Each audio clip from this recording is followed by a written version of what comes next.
Welcome to What Are You Sporting About podcast, a podcast about business, employment, sports, and entertainment to help educate, support, and guide you to your next level. Here's your host, attorney Savania DeBarros.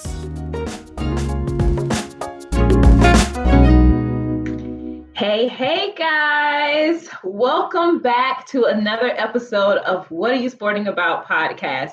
I am your host, Savania DeBarros, the protector of athletes. I'm also the founder and principal attorney of S.L. DeBarros Law Firm, where we represent 6- and 7-figure business owners and athletes in business. Today, I have a fellow podcaster on the show with me, Miss Kristen Olson. And how you doing, girl? I'm good. I'm excited to be here. Thank you so much for being here. Before we jump in too deep, I'm just going to give a small little spiel about who you are, and then we're going to jump into some deep questions for this Women's History Month, which I'm so excited about. So it's amazing to have you on the platform, especially for this, because you're doing some amazing things. So guys, just to catch you up a little bit to speed about Miss Olson, she is an experienced and innovative marketing professional with 18 plus years experience in brand development and management, and particular expertise with integrated marketing strategies, strategic territory management, and relationship building. Now, she also has experienced that encompasses strong work ethic and commitment to organizational objectives within highly competitive athletic apparel market industries. She is a tactical planner and a team builder with the ability to attract key players and develop lasting business relationships, which I can definitely attest to because we have been connected ever since I appeared on her podcast, Turmeric Tequila, which is an amazing show. So welcome again to the show, Kristen. Yes, thank you so much for having me. And I think it's worth noting that we actually just met off LinkedIn. I don't know I can't even remember if it was a connect or a connect, but it's so nice. Like I said, I think it's always affirmations from universe, God, Madonna, whatever you believe, that things are in motion when the good humans are coming into your world. So it's been a pleasure working thus far, and I know we have some big things ahead. Absolutely. And okay, before we go into the whole spill. So if you guys are listening to this, you can't see me, right? But I am wearing one of Kristen's shirts, Graceful Disruption, which is so necessary. So like I said, we are in Women's History Month in March, and Graceful Disruption is just so beautiful because we need a lot of women like you, women like me, who are moving out of their own way, telling fear no, and disrupting the status quo. So where can people get these shirts? Because I really like this. Yes, and it fits. It looks great. Nothing makes me happier than see my fellow varsity humans repping the cause. It's so deeply meaningful to me. So my heart is smiling, and I appreciate you rocking it on your own cast. Absolutely. Everything is at turmericandtequila.com. The store is pretty bleak right now, thankfully. So we're almost out of like everything. But we're going to be partnering up with another online situation that basically prints our stuff for us. And we're going to be streamlining some of that process. And we'll have a lot more stuff available. So I really appreciate everybody that's already ordered and supported the cause. And we're going to have more really cool things coming. So Turmeric and Tequila, I think it's /shop, turmericandtequila.com/shop, but you can get the goods. All right. So is there anything that I missed opening you up, telling people about who you are, that you may want to add? Well, I appreciate that wonderful intro, by the way. It's always nice to hear like, oh yeah, I've done some things. Like that's good to know. But alongside that, I think the baseline, the why behind the podcast was really coming from the athletic situation, which I know you can relate to, being competitive in sports and then competitive in the professional world. The podcast was really birthed from some of the smoke and mirrors in both of those worlds. And we really wanted to bring some transparency to the game. As you said, graceful disruption. Grace is something I've continued to work on as a competitive athlete, because we'd much rather just run through the wall and fix it right now versus, go through a process. So that's strategically in the disruption part. So mainly through line is that Turmeric and Tequila was kind of birthed from all those things coming together and like, all right, we're going to start telling the truth on what's going on out here. Love it. Love it. And one of the things I told Kristen before when we first met on her podcast is that her the name of her podcast are two things I love. Yes. I love turmeric. I almost cook everything with turmeric. Yes. And I love tequila. Well, I love margaritas, and margaritas are made with tequila. So, Hey. So I want to ask you though, what does the question, what are you sporting about, mean to you? Well, I found you on LinkedIn or vice versa or something. And so in the second I saw that, I always love working with my fellow athletes. I think there's just something you get at a young age, like commitment, time management, teamwork, responsibility, because it is like a full-time job when you're in college. Yeah. It's no joke. And you're a 0-year-old when you're in college, you're still trying to get it. So it's a major responsibility to take on amongst many awards and gifts that come alongside it. But when I read, what are you sporting about? To me, that was like, what's your lifestyle like? Because everything to me relates back to the field and like sports analogies. So my lens for what are you sporting about was just like, how are you living? Like, what's going on? And how does that kind of, work and coincide with your, I want to say, competitive life, if that makes sense? Yeah, that's a great perspective. What is your lifestyle like? Because I don't think a lot of people think about their lifestyle. And then on top of that, how much do you like and appreciate the current lifestyle that you have, right? And so I think we're always thinking of the next best thing. What can we do to get this? But we're not thinking, how, once I get to that next platform, how does it contribute to the lifestyle that I have versus the life I really want to have? So I love that, Kristen. So as my fellow podcaster, businesswoman, a woman who's making history, I do want to ask you though, how have you been able to use your podcast to make impact for your listeners or viewers? Yeah, well, I think the real answer is I don't know. I started this, and it's the cliche answer of like, if one person hears this and it matters, then that's enough. I have been very fortunate to have some really great feedback, even comments on Instagram. Some of our conversations seem simple, like the choice to not have kids or the choice to approach status quo in a different way. I've had really incredible response saying, I've never heard anything like this. I'm really happy that there's other people that had my similar thought process. So like affirmations like that have been huge. And then I didn't, as strategic as a marketing branding professional, as I am with marketing branding, this was just two truths in my world, turmeric and tequila and the juxtaposition of all things. So I didn't know if it was going to stick. I didn't think a lot of people knew about turmeric, but I'm finding that's completely false. Most people love turmeric and then they have like some really brutal tequila story. So I'm getting things like that. So, which is kind of what fits. So I don't really fully know the impact, and not that I'm not getting positive feedback, but I'm hoping that the ripple in the water, however small it might be or however big, is that it's just hitting the right people. And from the get-go, I just had blind faith that start talking about it. We're new to casting, we're in the mix now, but starting out, I didn't know what the hell I was doing, and we're still, it's still the whole landscape's a work in progress. Right. And it's changing so fast. There is no true, I want to say hardened pro at podcasting because it's evolving so quickly. So I just have faith that the real impact, what I really care about, is that it's getting to the people that need to hear what we're talking about. And for that, I hope it streamlines some of their process in their life. Now, so as a young woman in business who is making history in her own right, what are the conversations that you want people to hear and really be able to grasp a hold of that and say, wow, I can change my mindset based on this particular conversation or a piece of this conversation? So when they're listening to turmeric and tequila, what is the impact that you hope you're making in someone's life?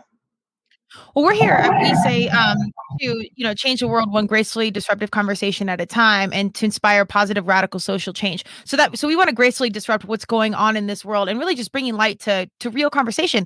However, that really starts with our own disrupting of our own thoughts. The voice, your voice in your head is the only voice you hear all the time and the most your entire life. So that's your first influencer. That's your biggest impactful thing. So we have to sit back and see all right, what are the systemic situations or conversations that are happening in my mind because of society, whether it's around race, gender, socioeconomic status, what I should be doing in general. So I really hope the takeaway for most people is to sit back and disrupt some of these things that are making you unhappy. Kind of like what you alluded to from the get-go. So many people are walking around, unhappy or wishing it for something else or waiting for the next thing. And it's like, all right, well, what are our blessings right here? And why do I want some of things? Do I actually want some of these things? Is that going to make me happy? And then from there, dialing into what you really want. And I think if we internally can become more happier ourselves, that's how we collectively become happier as a whole, alongside some of these major conversations around race, gender, socioeconomic status, all the things that are important, but it really does start within. Yeah. So I want to touch on your interview with me that you've done. So if you guys are following Turmeric and Tequila, make sure you go and search for my episode, okay? Open mic. And we talked about some of those issues around race and status quo and systemic issues that this country is facing. One thing that I know from the sports perspective is there's still so many systemic issues, right, in sports and with athletes and how they view themselves. What would be some advice that you can take from some of the other conversations that you've had with me and with other guests on your show to say, hey, why don't you start by doing the X thing or thinking of X thing and implementing that in your life so that now you can disrupt what those systemic issues or rules have been, so you can live more gracefully, so you can have more impact in your own individual life outside of the cloned identity of an athlete? Yeah, that's a great question. I think that the most important first step you can do is join a team, or maybe if it's not sports, get into, acting or music or whatever your passion is, because those things, I'm such an advocate for fostering life skills through sports or activity. Again, theater, music, whatever, because then you go there and then you immediately have this common denominator with people that don't look like you, that aren't from the same place you are from, that probably don't believe the same things you like. You're exposed to people you probably would never cross paths with.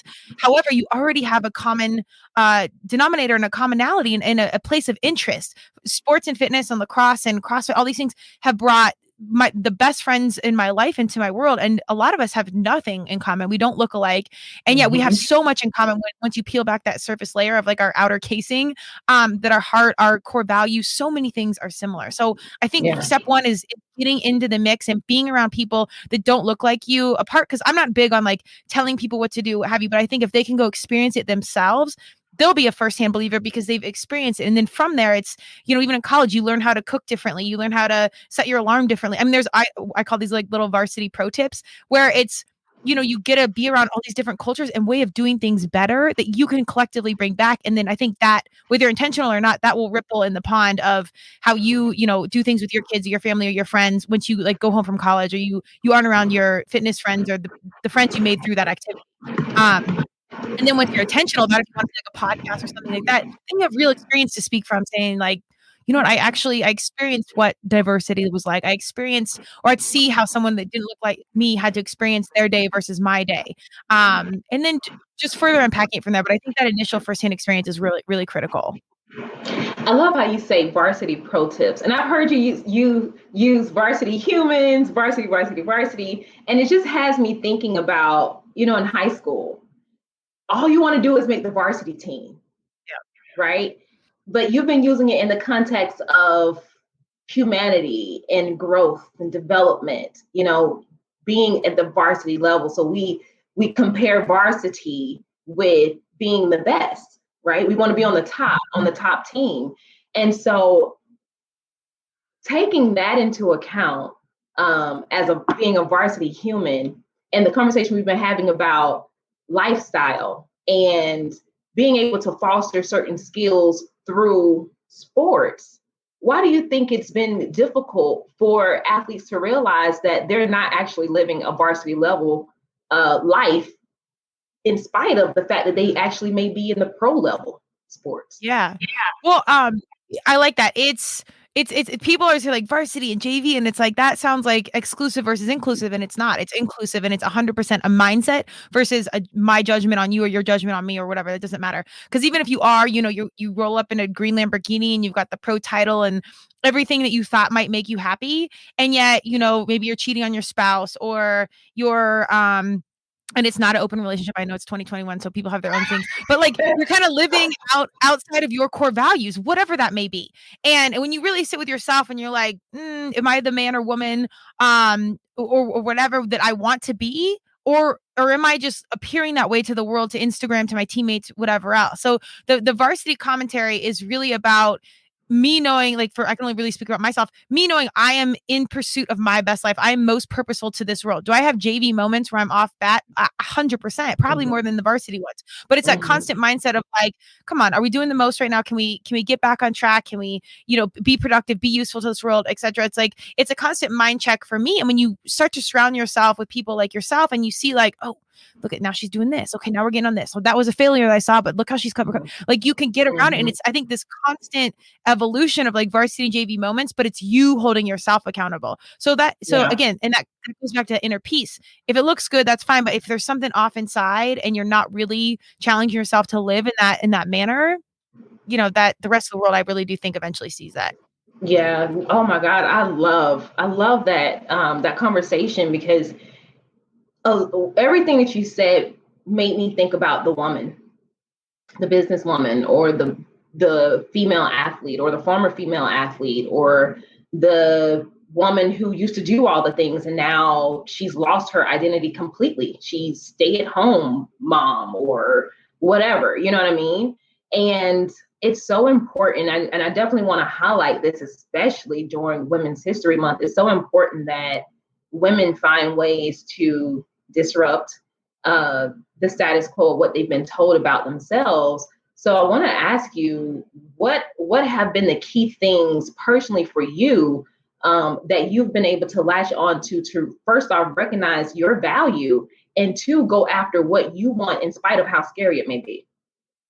Yeah, I think most competitive athletes, whether your career is through high school and competitive or college, or maybe you have the opportunity to go professional, I think at some point it really does end, as much as I hate admitting that, or I should say it transitions into something else. Yeah. But in that transition, you have to let go of, I was a collegiate lacrosse player. So when I graduated, it was like, I fortunately, I don't know if I'd say fortunately, but I guess fortunately, tore my ACL in 2001. And so and I had traveled 2,000 miles from Colorado to go to a D1 top 20 school, walk on, turn down some scholarships. Like, it was a whole process to get there. And I was a bench warmer freshman year. So I very much and I knew that was going to happen, but I had to earn my way onto the field. Finally got back, tore my ACL. And it was a deep awakening early on of like, oh God, my identity is stripped away. What do? I went into depression. I lost like 35 pounds. Like, there's no tequila. There's certainly no turmeric then on a college budget.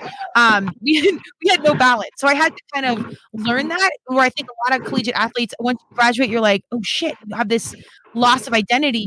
I'm a lacrosse player. I'm a basketball player. I'm whatever. And then you have to move on. So I think that is applicable to the conversation now. I'm a stay-at-home mom. I'm a lawyer. I'm a wife. I'm an entrepreneur.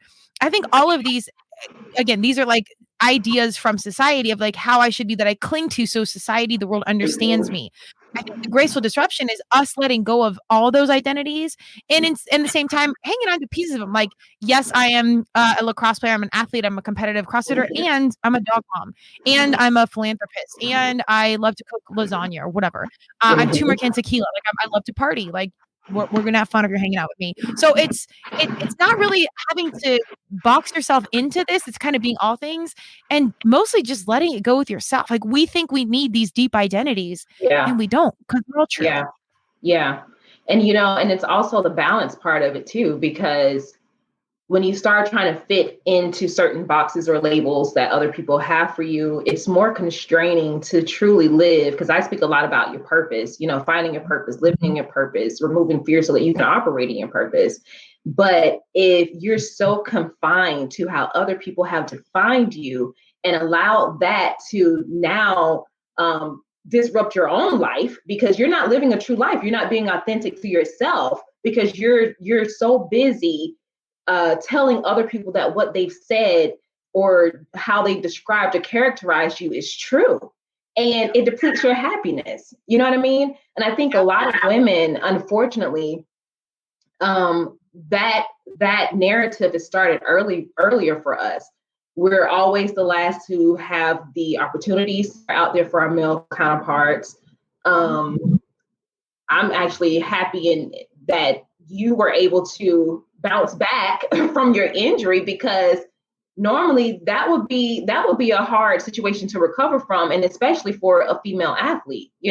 There's so many other opportunities out there, but I think sometimes from the athletic perspective and that only female perspective, the mindset is so different, because you fought against an entire institution, centuries of rules and regulations and downplay of females that, you're not good enough for, right? So how can you put yourself in the right headspace to say, I have the willpower, I have the ability to move beyond what is right now, so that I can create something amazing for my future? Well, I as much as, I want to take credit for things and, we think we're in control. I think universe, God, Madonna, whatever you believe, has a sick sense of humor. And even looking back, I'm the oldest of 4 and I have 3 younger brothers. So from day one, I was kind of in this leadership role, whether they wanted to follow me or not is a different podcast, but in this leadership role. And it was like, I'm 40. I grew up, high school was like 90, 5 to 99. And so back then, like there still wasn't a lot of stuff for women, as archaic as that sounds. Like it was a minute ago. Like, you don't see like women's wrestling, not that I was wrestling, but like all these opportunities for girls. And I remember my mom saying to me, like, we had swimming and cheerleading. You're so lucky that you get to do lacrosse and you get to do these things.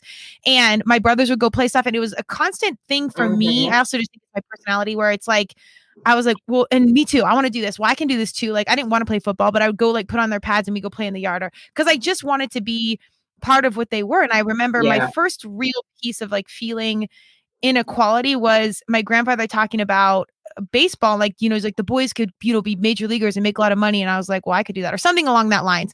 And he was like, no, girls don't do that. And I was like, okay. The comparison. Yeah. But prior to this day, I can still feel like the angst. So once, fast forward to injury and everything else, there was no other way. There was no way I was not going to get better and get back in it. And again, I think that was always part of God, Universe, Madonna's plan for me, that here you are, we're going to rough you up early on, because here's what you need to be doing. So having that early kind of reflection on to how I grew up, how things that had happened and where I am now, it's kind of like, well, of course, I don't know that I had a lot of choice. Like, this is what it was supposed to be and what I'm supposed to be doing. It's just so weird. And we've said this before, how similar you and I are, because I'm also the eldest of 4. Okay. And sisters? Huh? Did you have all brothers or all sisters too? No, 2 brothers, 1 sister. Okay. Yeah. And we both have this determination spirit. Like, regardless, it doesn't matter how down we may get about something, we still have this determination. Like, either I'm going to prove you wrong, and I'm going to prove to myself that I can get up and make it. Right. Yeah. But what about a woman who wasn't born with that self-driven personality, that will and perseverance to keep moving in spite of? Like, what is the advice that you can give to the female athlete or the female businesswoman who's like, I don't have that same acumen. I don't know where to pull that from. What can they do to start to help themselves to change their mindset in that way, so they can start finding the drive and the determination to get up in spite of? Yeah, I think another great question. I love, like I said, I always love my fellow athletes, but they're like us. It's like, all right, do more, and you're like, you're so hyped. I like when the opposites of us come in and they're like, oh, okay, let's chill, calm down. I'm motivated. I'm here for purpose. Like, so session, we're here for all of it, but also relax. Like, it'll all get done. It's this and that. I think everybody is like intuitive or spiritual or religious or whatever kind of like motivates you within your family, your kids, your sleep on it, whatever.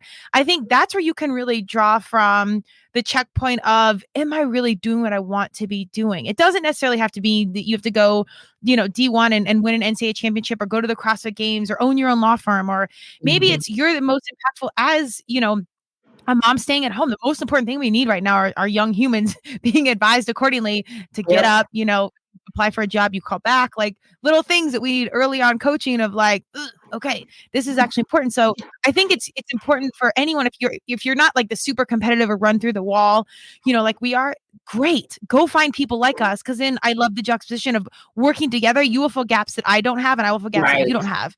So I think there's a real opportunity to connect, which also we need in 2021, but really just any intern motivation, having that mindset of you can have the life you want in, working harder, doing more, or just like focusing, praying, getting in your best self, like that life. I think knowing and conceptualizing the life you want is enough motivation really for anyone to start to make little steps to move towards that direction. Yes, yes, yes. And I'm reminded of, oh my God, I'm drawing a blank. One of the former guests that was on the show, Tanika Rubin. And I just saw a post from her over the weekend about 4 types of people you need in your life. It makes me think about this conversation. So for the woman who don't know where to pull that from, sometimes you may not have that type of characteristic, but the fact that you can bring other people in to support you in that way is so instrumental. It's so instrumental, not just to success in the general term, but to your own well-being. So one of the things she was saying, like, you need someone to empower you, someone to challenge you. I think she said like the motivator and the cheerleader. Yeah. It's so true. You need people to say, girl, keep going. But you also need someone to make you realize that you can still do and be more than what this thing is the challenger, right? Yeah. Absolutely. Yeah. I love that. I don't think I got that one. I'll definitely listen to it. And I think that it's important. What's important about that is I completely agree. And that can be different people. I think oftentimes we expect that from one person, our significant other, our coach, or our parent. You got to understand this. It probably should be different humans that can diversify that thought and give you different feedback from different angles. Mm-hmm. I absolutely agree.